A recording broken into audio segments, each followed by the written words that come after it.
So this is the other me. It's not easy accepting yourself, but you managed to get past that. Congratulations. Labris's reply is slightly embarrassed, yet proud. And the exact combination of emotions I was hoping to see. We should get going. You have some things you want to tell Chie too, right? So we leave the announcement room. Mitsuru contacts me. Once the shadow disappeared, all the interference it was creating went with it. The jamming, the invisible walls, all gone. I began escorting Labris back to the real world. I'm assuming Mitsuru told you where the real world was, because you would have no way of knowing. Why don't I see a bookmark here?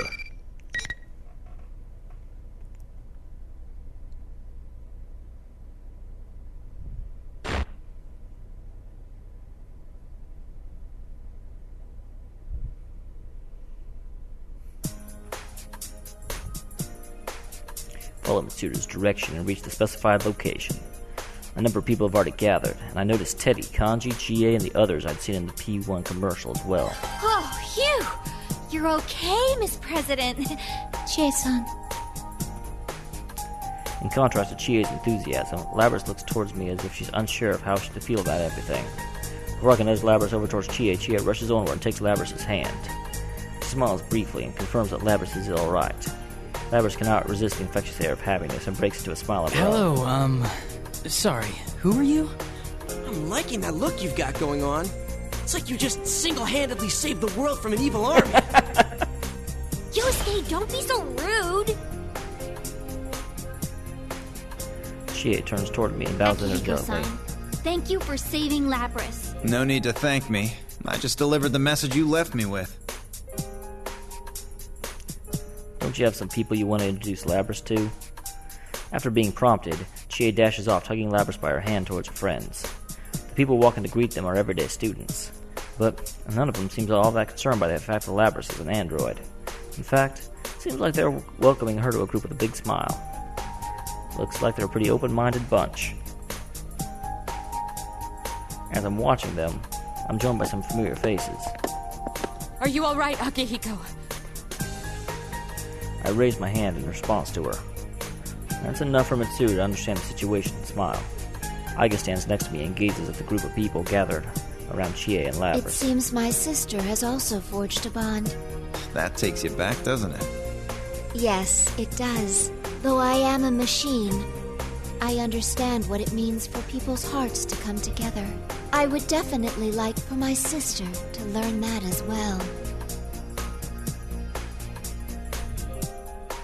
The battle that took place 3 years ago marks a major turning point in my life. Not just in my life, but for Aigus and the others that fought alongside me as well. Labris had just reached that same turning point. Watching this unfold for somebody else feels nostalgic and heartwarming at the same time. Mitsuru, however, is standing unmoved. She furrows her brow and is sporting a look I know all too well. Sheesh. What's troubling her now, of all times? Aigus notices the serious look on Mitsuru's face and speaks to her in a hushed tone. Are you thinking of sealing my sister away again? Don't tell me you're going ahead with that. I know you're in a delicate position, but I have serious issues with this. No, you misunderstand. I realize full well the situation here. That's not what I was thinking about. What's bothering me is that the true culprit in this case never did show their face. What? Didn't Labris say she escaped here on her own? That's what I thought most likely at the time, but that scenario doesn't match what we've learned since then. How did Labris learn about this world? Why did she call in these other persona users? You had some basic investigation done on Inaba, right? If she regained her consciousness a while ago, it's possible she infiltrated your network and found out about that stuff. That's not my only doubt. Labrys's ability to cloud others' senses can only go as far as creating hallucinations. That's inconsistent with the ability to control people so thoroughly as to make them risk their lives in a hijacking. There's too much that doesn't add up. That does seem suspicious. Mitsuru is right. There's too many unexplained circumstances here. But why stand around worrying about it? All the answers we need are a few simple questions away. I call out to Labrys. How did you escape all the way here? Huh? I was inside a chamber and... Labrys tries to continue, but her body immediately goes completely rigid. That's not good. Labrys looks like she's... Whoa! Cat! Yeah, the other cat. Sorry, guys. My cat just closed the window that I had the chat up on. Because my cat is a genius. Yeah, I have two cats. One of them is very, very... quiet and good, but really likes being sitting on the desk. Okay, I'm back.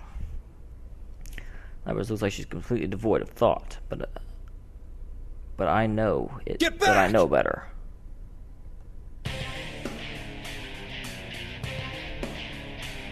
I shout out a warning to everyone in the area. Labrys immediately reaches for the large axe for her back and brandishes it. What a pain. I have to protect Chie and the other civilians. I immediately take a step forward to engage the still expressionless Labrys. It is a difficult situation than our earlier bout. Since Labrys can now use her persona, this is going to be a much more difficult fight. If we join forces to attack her, it would be a simpler matter. However, Labrys' body's already taken a lot of damage from all the battles that she's been in. There's no way of knowing if she'd survive combat combined assault from all of us. Doubt and hesitation are swirling on my mind to cloud my thoughts. I must make a decision to follow it with no regrets. Some serious on sharp voice piercing the air. Akihiko, buy me some time. It looks like she has some kind of plan up her sleeve. Then, my course of action has been decided. I tightly ball my hand into a fist and extend it towards my opponent. Labrys, I will protect you no matter what. Here we go.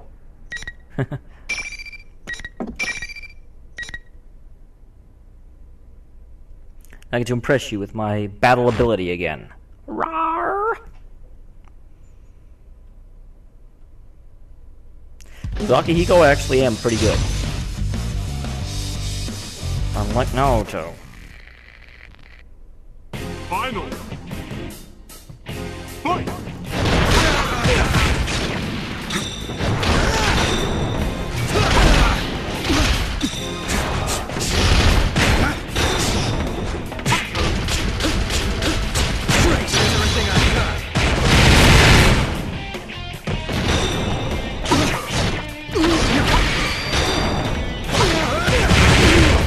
Go for the awesome throw.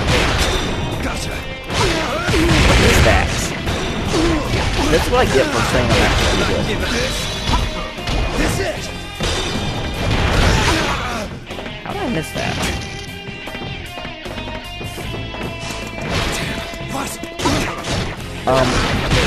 Game?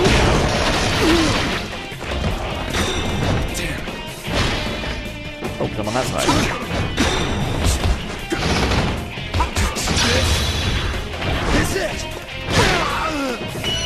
This is what I freaking get.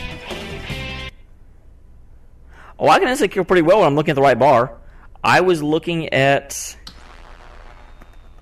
the other person's 150-point bar. But you know what? That's why I save. I'm just mad that I was like, yeah, I'm pretty good with Akihiko. This place. Very well.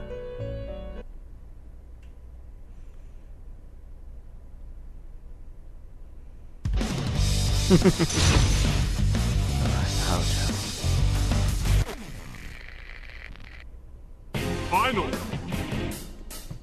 Fight! Uppercut.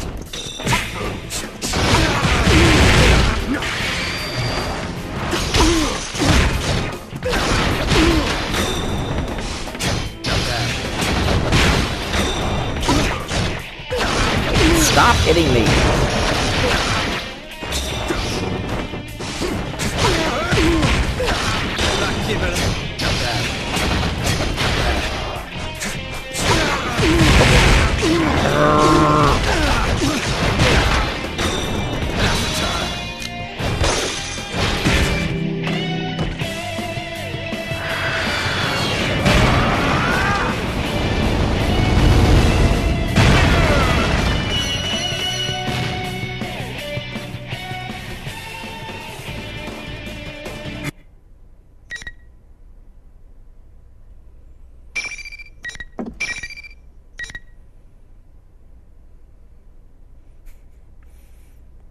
Well, that's sad. You misspelled Elizabeth's name twice in a row.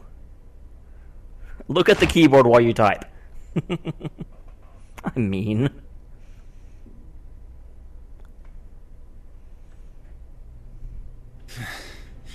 Looks like I managed to keep her intact. Yeah, because you just pounded her into the freaking world.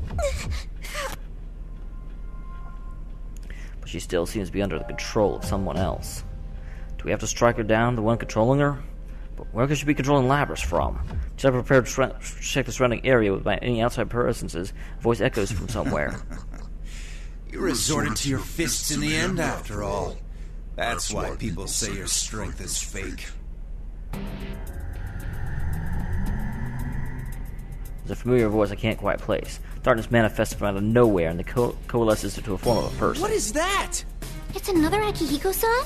Whoa! Is that Akihiko-san's shadow? The darkness dissipates, and what was left standing there was me. Just as Labrys' shadow from before. It looks exactly like me. The only difference is the eyes. Well, the others are stirring. You go on and on about resolve and whatnot. What have you been doing these past few years? Just training yourself to fight better, that's all. You haven't grown at all as a person. You're still running from your fear of losing people, just like before. So you are watching us. Looks like the mastermind of this thing has a lot of time to kill. Huh? Mastermind? He's taken aback by my tongue. What are you talking about? I came from the sea of your soul. Enough. You think you rattle me with that tired old theme? The shadow, the mastermind, arrogantly tries to rile me up. His taunts are powerless against me. I'm not taking the bait. No anger, not even surprise. There's nothing rising within me. My heart was completely placid. So you won't admit it, then. Rise again, my puppet.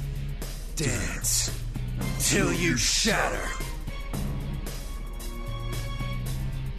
Shadow orders fellow Labrys to stand.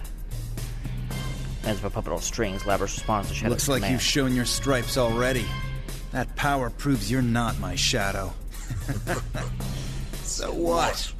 You still have no choice but to suffer. Unless you destroy this thing, it will keep rising up and attacking you all.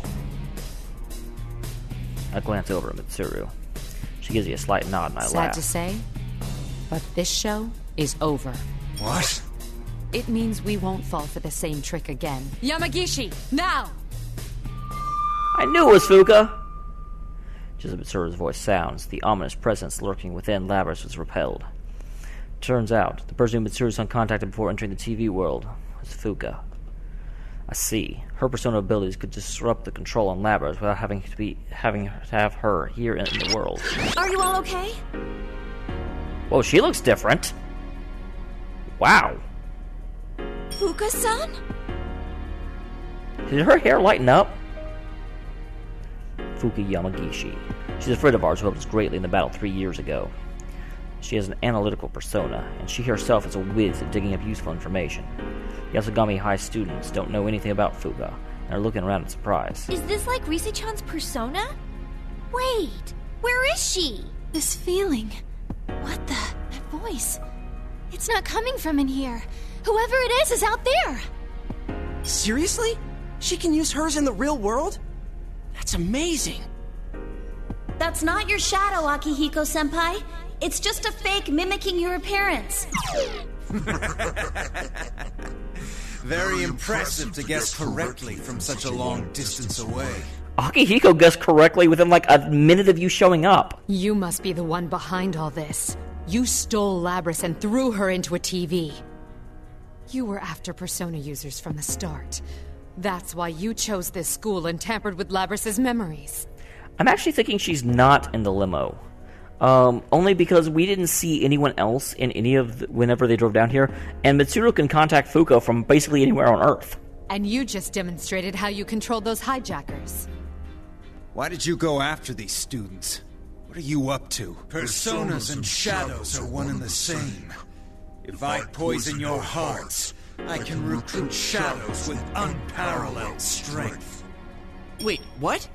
You mean turn our personas back to shadows? The heart is frail. Its weaknesses are never fully vanquished. Given the opportunity, it can betray you and return to darkness. Old wounds that you thought you had overcome opened once again. You almost let go of your hearts, your personas. This one's desire to make people suffer was perfectly suited for such a plan. Plan? You caused all this to gather strong shadows? Why would you do such a thing? All the loose ends are finally getting tied up. I glare at the enemy as he smugly reveals his grand scheme. I see now that there's no room for any more. We're burning our dread now.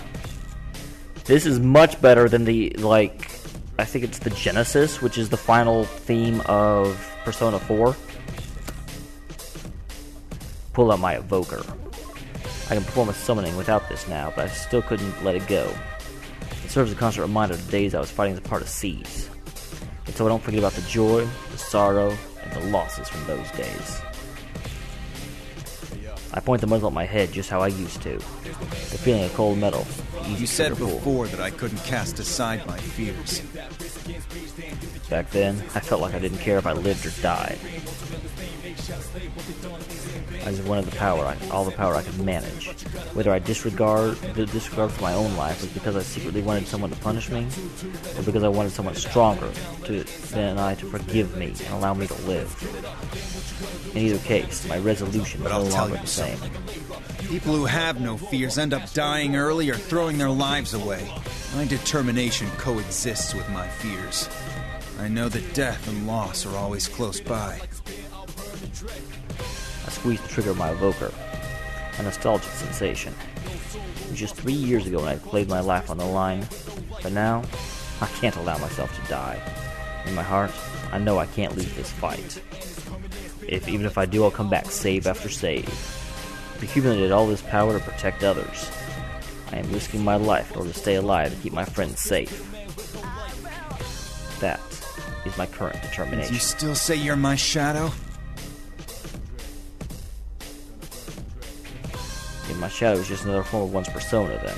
My determination would never leave my side.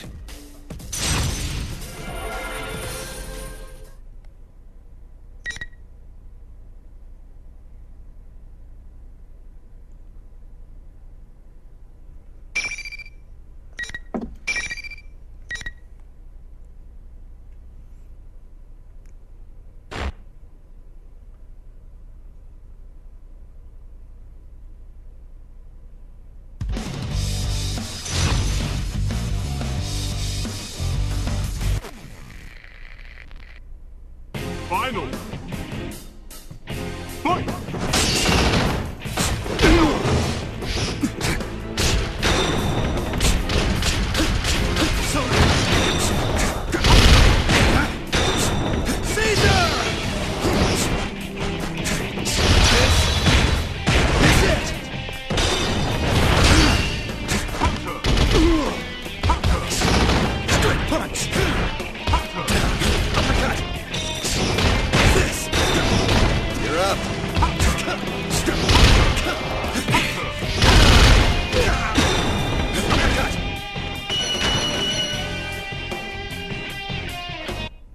I won, by the way.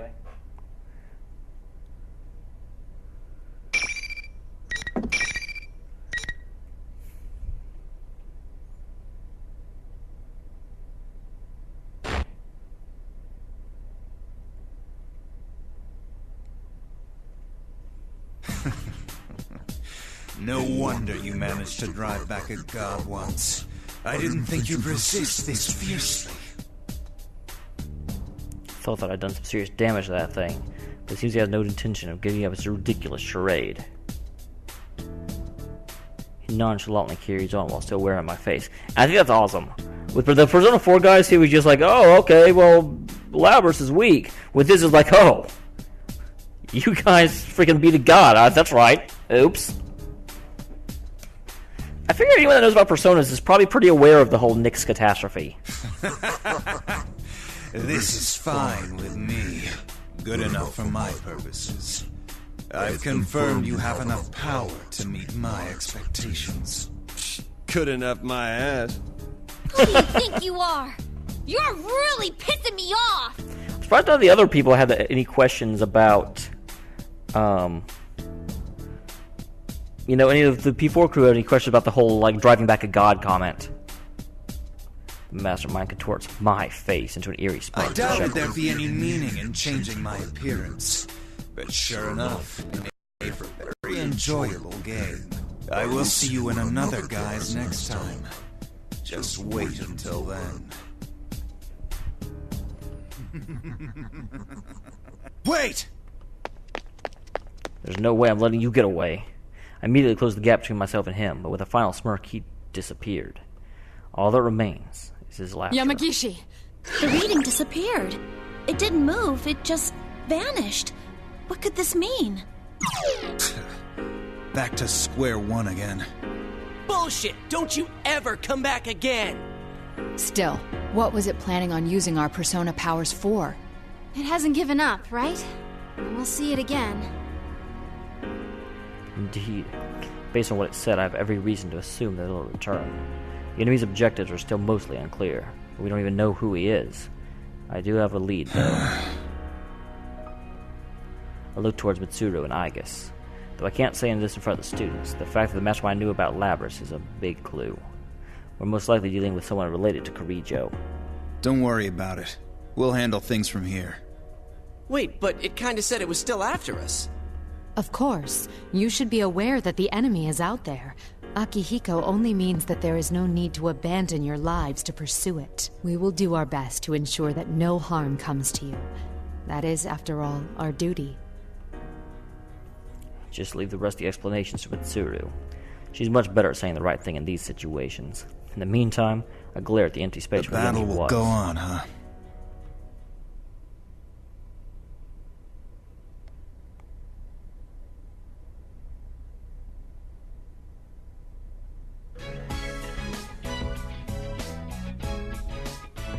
After all the members of the Shadow Operatives safely return from inside the TV, we decided to spend a day in Inaba doing follow-up stuff.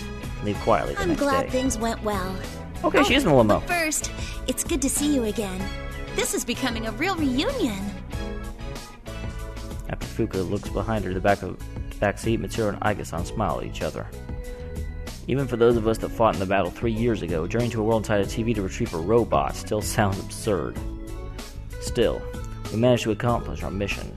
We retrieved Labras, and we kept the incident as confined as possible.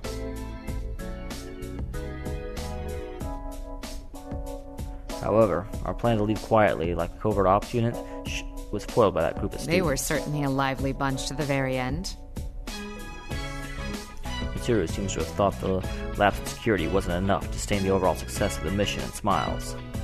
I recall the smiling face of those students as they came to see us off from Inaba. I didn't think they'd show up.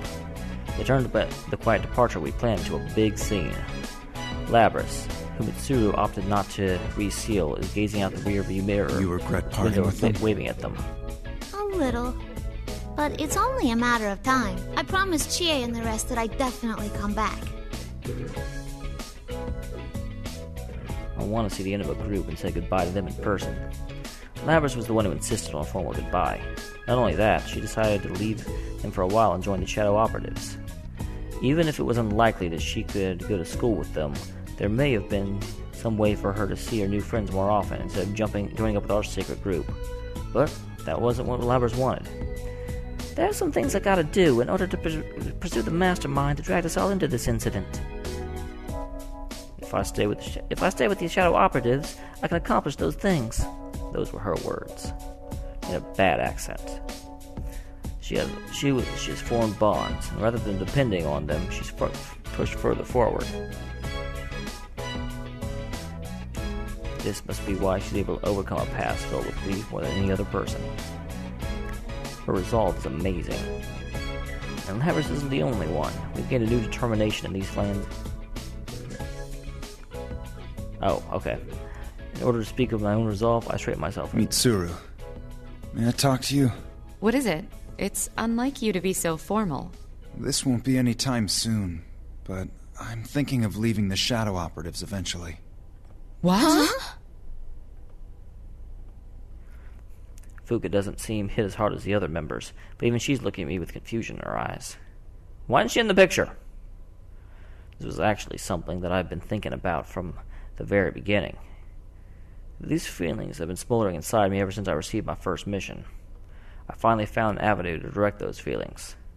Mitsuru seems to realize this is something I've given a lot of thought to, but she responds in a businesslike manner. May I ask why? There's something I want to do now. I can't do it while I'm part of an unofficial group like this. People who fear random acts of violence and crime, people down on their luck, but have no one to turn to. I want to be someone they can rely on. There's one great power provided me in the past when I was faced with senseless acts of violence that caused me great loss. It was an ordinary police officer. Right now, I'm forced to turn a blind eye to the plights of some people. As long as I have to carry out my obligations as a member of the Shadow Operatives, I won't be able to help them. I'm going to have to forego protecting some of the smaller things in order to deal with the larger missions. This case helped me realize that I don't want to give up on those smaller things. I want to protect them. I see. I think you would be well suited to it, Akihiko-san. Becoming a police officer to protect one city would be great too. I'm not against working my way up through the official channels to become a force for security. But greater power is required to protect a larger area.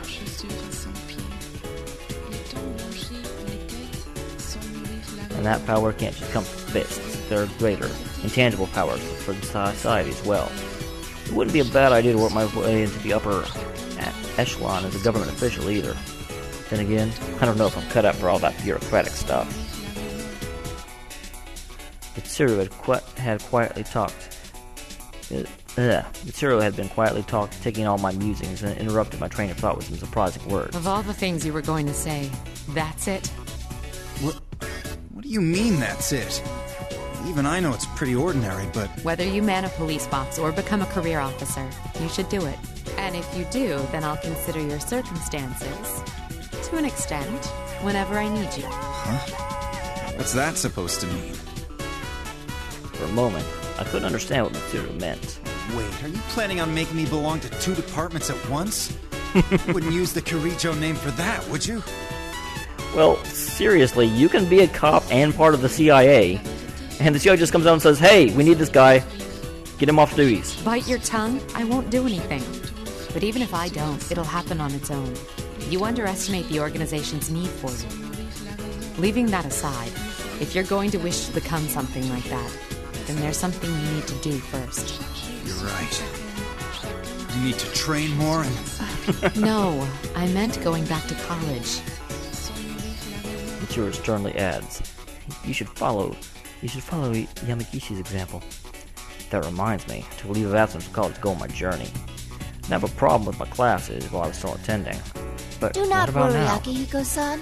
I will calculate the units and time necessary for graduating and plan the most effective curriculum for you. I'll be counting on you, I guess. I'm honored.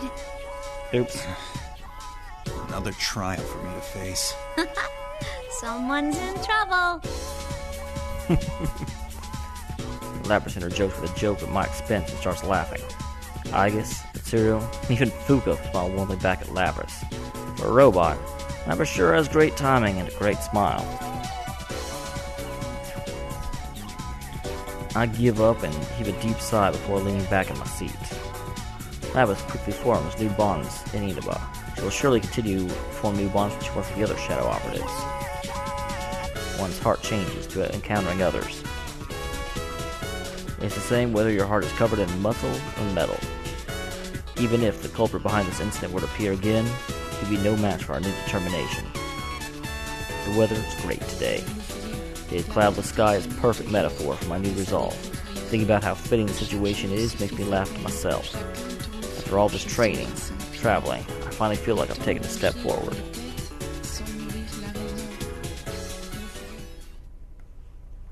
Okay, that's Akihiko's story. Hooray.